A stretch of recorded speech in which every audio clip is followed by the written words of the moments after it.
লংগদু কৃষি ব্যাংকে দুদকের হানা, মিলল অনিয়মের সত্যতা।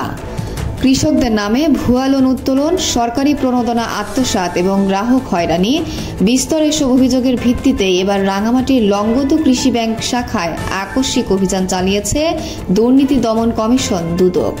রোববার সকাল 11টায় শুরু হয়ে দুপুর 1টা পর্যন্ত টানা 2 ঘণ্টা চলে এই অভিযান।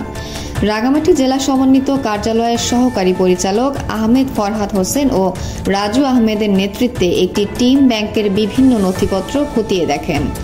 এ সময় ব্যাংক উপস্থিত সেবাগ্রহীতা ও কৃষকদের সাথে সরাসরি কথা বলেন দুদক কর্মকর্তারা।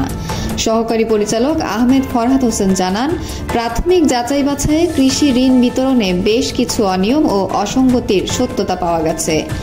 অভিযানে আরও উপস্থিত ছিলেন দুদকের উপ সহকারী পরিচালক বোরহান উদ্দিন, সহকারী পরিদর্শক মোহাম্মদ আবু সাদেক সহ স্থানীয় গণমাধ্যম কর্মীরা। দুদক জানিয়েছে, তদন্ত শেষে বিস্তারিত প্রতিবেদন জমা দেওয়া হবে। মহুয়া জান্নাত মনি, রাঙামাটি, সময় সংবাদ। বিস্তারিত দেখুন ভিডিওতে। টোটাল তারিখে আপনাদের লোক ওই টাকা মানে আমি কি কত টাকা দিচ্ছেন?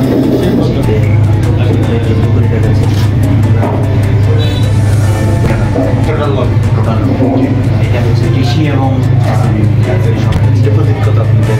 আমার ডিপোজিট ছিল গত 14 মাঝখানে কোনো কিছু নেই না, মাঝখানে মাঠ কর্মী করে না, এখন তো সরাসরি অফিসে নিয়ে পড়ে তো।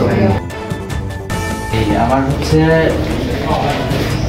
1110 ইয়ারটা বের করেন।